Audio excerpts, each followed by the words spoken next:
नमस्कार। स्वागत है आपका न्यूज़ लॉन्चर पर। मैं हूं अशोक वानखेड़े, लेकर आया हूं आपका अपना कार्यक्रम द डायरेक्ट हिट। दक्षिण भारत एक ऐसा प्रदेश है, खासकर तेलंगाना, आंध्र प्रदेश, कर्नाटक, केरल, तमिलनाडु, पुडुचेरी, जहां बीजेपी छटपटा रही है अपना पैर जमाने के लिए। कर्नाटक में बीजेपी आती भी है, चली भी जाती है, क्योंकि कर्नाटक में बीजेपी वो नहीं कर सकती जो काउ बेल्ट में कहती है, हिंदी बेल्ट में कहती है, हिंदी स्पीकिंग बेल्ट में कहती है, क्योंकि वहां रबर स्टैंप चलते हैं। जब कर्नाटक में रबर स्टैंप का उपयोग करने का प्रयास किया तो येदुरप्पा ने भारतीय जनता पार्टी के गुजरातियों को अपने औकात दिखा दी, उनकी औकात दिखा दी और बता दिया येदुरप्पा के मायने क्या है। इसलिए पूर्ण रूप से दक्षिण में कंट्रोल करने के लिए लगातार पार्टी छटपटा रही है। इसी के बीच एक ऐसी खबर तेलंगाना से आई है जिससे दक्षिण भारत की राजनीति हिट होती हुई दिखाई दे रही है। और कुछ क्लेम्स जब को मैं बिटवीन द लाइन्स यदि मैं पढ़ूं तो मुझे लगता है कि क्या भाजपा भी इसमें हिट हो रही है। तेलंगाना में बीजेपी के सांसद है सीएम रमेश। उन्होंने एक बयान दिया और उस बयान से तेलंगाना की राजनीति में नहीं, देश की राजनीति में तड़का लग गया।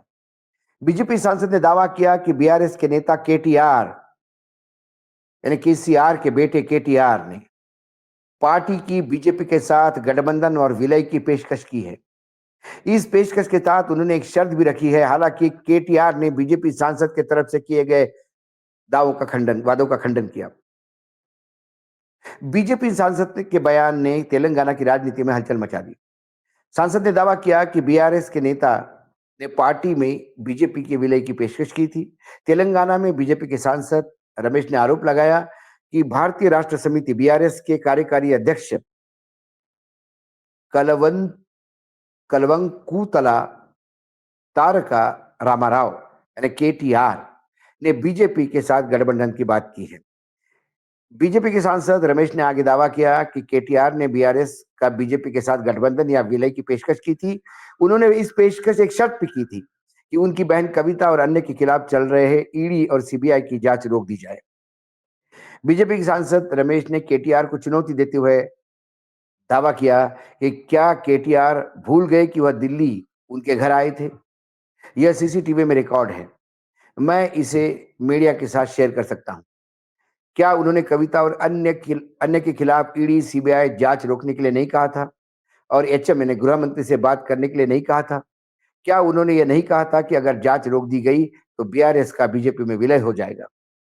बीजेपी के सांसद की इस बयान तब आए जब दोनों नेताओं के बीच तीखी बात छिड़ गई। केटीआर ने रमेश की तरफ से किए गए दावों का खंडन किया। उन्होंने कहा कि बीआरएस का किसी अन्य पार्टी से विलय कभी नहीं हो सकता। उन्होंने कहा कि बीआरएस का जन्म तेलंगाना के लिए हुआ था और राज्य के कल्याण के लिए प्रतिबद्ध है। उन्होंने आगे कांग्रेस और बीजेपी दोनों पर ध्यान भटकाने की रणनीति के तहत ऐसी अफवाह फैलाने का आरोप लगाया, खासकर जब तक उन्हें कथित भ्रष्टाचार के लेन देन का उजागर हो गए। बीआरएस के नेता ने तेलंगाना में आंध्र प्रदेश के ठेकेदारों को दिए गए बड़े सरकारी ठेकों में तेलंगाना के मुख्यमंत्री रेवंत रेड्डी और बीजेपी सांसद रमेश के बीच गुप्त समझौते और मिलीभगत का आरोप लगाया।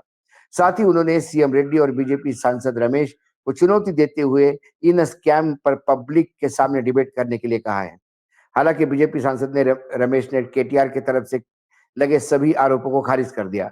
उन्होंने कहा कि केटीआर बिना तथ्यों की जान बोल रहे हैं। एलएनटी, एमआईएल, ऋत्विक जैसी बड़ी कंपनियों को ग्रीनफील्ड रोड के लिए कंपटीशन किया था। नियम अनुसार टेंडर ऋत्विक कंपनी को दिया गया। यह कंपनी रमेश के बेटे की है और बीजेपी सांसद ने कहा कि यह कंपनी में डायरेक्टर भी नहीं है। बीजेपी सांसद ने कहा कि केटीआर को तेलंगाना में बीजेपी और टीडीपी के साथ आने का डर है। रमेश ने कहा कि उन्हें डर है कि अगर भविष्य में तेलंगाना में बीजेपी और टीडीपी साथ आ गए तो वो बीआरएस का सफाया हो जाएगा, इसलिए वे बुनियादी आरोप लगा रहे हैं। इस दक्षिण भारत के इस खबर ने वाकई सभी दूर तड़का लगा दिया, लेकिन सवाल बहुत बड़ा है। सवाल है कि क्या ये बीआरएस की विश्वसनीयता को ग्रहण लगाने की बात हो रही है। इसके पहले बीआरएस की जो केसीआर की बेटी कविता, जो केटीआर की बहन है, उनका अपने पार्टी के प्रति जो नाराजगी थी, उन्होंने एक पत्र लिखा था और वो पत्र पब्लिक किया गया, उससे बहुत पार्टी की किरकिरी हुई। जब से चुनाव हारे तब से केसीआर कोप भवन में है। केसीआर का पब्लिक अपीयरेंस कम होना, कविता का नाराज होना और केटीआर के ऊपर लगातार एजेंसियों का प्रेशर बढ़ना, इससे कुछ ना कुछ होने वाला है, ये तो लोगों को लग रहा था। लेकिन सांसद रमेश ने जब ये मार्केट में बात आई, इसका मतलब मामला बिगड़ गया। यदि मामला विलय होने का था और विलय होने के लिए सारी बातें पक जाती, तो फिर रमेश ये दावा भी नहीं करते और एक दिन बड़ी खबर आती कि भारत की तेलंगाना के विकास के लिए और नरेंद्र मोदी जी के हाथ मजबूत करने के लिए बीआरएस का विलय बीजेपी में हो गया है। लेकिन रमेश ने यह बात पब्लिक करके इस बात को तो रेखांकित किया कि यह मामला बन नहीं रहा है, इसलिए उन्होंने इस बात को पब्लिक कर दिया। पब्लिक में आने के बाद अब यह बात तो तय है कि बीआरएस का विलय बीजेपी में नहीं होगा, क्योंकि अब पब्लिक जान चुकी है कि बातें कहां तक हो गई। जहां तक शर्त रखने की बात है, तो महाराष्ट्र की राजनीति में जिन लोगों के ऊपर 70,000 करोड़ के गबन के आरोप थे और जिस आरोपों को खुलेआम प्रधानमंत्री नरेंद्र मोदी अपने भाषणों में कहते थे, नाम लेके कहते थे, ऐसे अजित पवार को अपने साथ मिलाकर उप मुख्यमंत्री पद पर वो बिठा सकते हैं। जिस हसन मुशर्रफ के यहाँ ईडी के छापे पड़ रहे थे और वो भाग रहे थे जमानत के लिए, उनको अपने कैबिनेट में मंत्री बना सकते हैं। जिस छगन भुजबल ने जेल काटी हो, उसको फिर मंत्रिमंडल में जगह मिल सकती है। और ऐसे कई लोग ईडी से पीड़ित है, वो सारे के सारे बीजेपी का दामन पकड़ के पाक साफ ही नहीं हो गए, मंत्रिमंडल में जगह भी पा गए। उसमें केसीआर को ये शर्त रखने की जरूरत ही नहीं थी। केसीआर को बीजेपी के साथ जाने का मायना यह है कि बीजेपी के वॉशिंग मशीन में उनको धुलना है, और एक बार बीजेपी के वॉशिंग मशीन में वो धुल गए तो उसके बाद काहे की ईडी, काहे की सीबीआई और काहे का इनकम टैक्स, उसके बाद तो वो देश प्रेम से ओतप्रोत और राष्ट्र के विकास के लिए काम करने वाले व्यक्ति हो जाते हैं। ऐसे में उन्हें एक बड़ा ओहदा भी मिलता, बड़ा पद भी मिलता। लेकिन कहीं ना कहीं ये बात चली भी होगी तो इसको केसीआर ने मान्यता नहीं दी।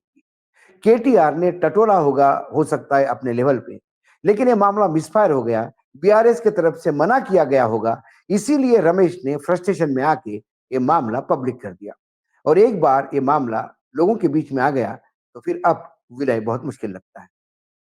कुल मिलाकर तेलंगाना की राजनीति में ही नहीं, भारत की राजनीति में ही फिर एक बार प्रयास किसी की विश्वसनीयता को तोड़ने का है। बीजेपी का यह मंसूबा है कि यदि कल बीआरएस जो अपने शेल में चली गई है, केसीआर डिप्रेशन में चले गए हैं, पार्टी कहीं आंदोलन करती हुई दिखाई दिखाई दिखाई नहीं दे रही है, और दूसरी तरफ कांग्रेस देश में भ्रष्टतम सरकारों में कोई सरकार होगी तो वो कांग्रेस की तेलंगाना की सरकार है। इस भ्रष्ट सरकार से जब लोग नाराज हो जाएंगे और बीआरएस की विश्वसनीयता खो जाएगी तो नेचुरली अगला क्लेमेंट बीजेपी है।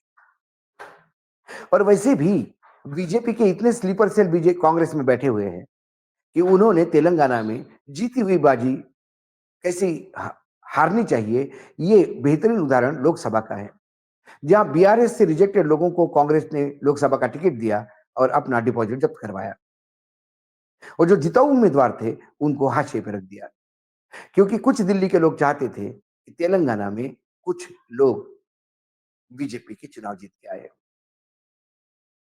रमेश का ये दावा कि टीडीपी और बीजेपी एक आ गई तो वहां बहुत सारे रिजल्ट अच्छे आ सकते हैं, ये मुझे मजाक लगता है। टीडीपी ने कई बार तेलंगाना में पैर जमाने की बात की, लेकिन टीडीपी आंध्र तक सीमित रही और तेलंगाना में उसका सुपड़ा साफ हो गया। तेलंगाना में वर्तमान में बीआरएस और कांग्रेस यही दो पार्टियां हैं। बीजेपी लगातार छटपटा रही है अपनी जगह ढूंढने के लिए। लेकिन रमेश की इस बात ने ये बात तो तय दी कि कुछ बात चल जरूर रही थी लेकिन मिसफायर हुई। मिसफायर क्यों हुई, क्या हुई, जैसी जैसी खबरें आएगी आपके साथ शेयर करेंगे। लेकिन आज कम से कम इस पूरी तेलंगाना की राजनीति में हुई हलचल ने हिट किया है तो बीजेपी को भी हिट किया है, हिट किया है तो कहीं ना कहीं बीआरएस के क्रेडिबिलिटी को भी हिट किया है, क्योंकि धुआं तभी उठता है जब आग लगती है। आज डायरेक्ट हिट में इतना ही। कल फिर आता हूँ किसी विषय के साथ, तब तक के लिए नमस्कार। देखते रहिएगा न्यूज लॉन्चर।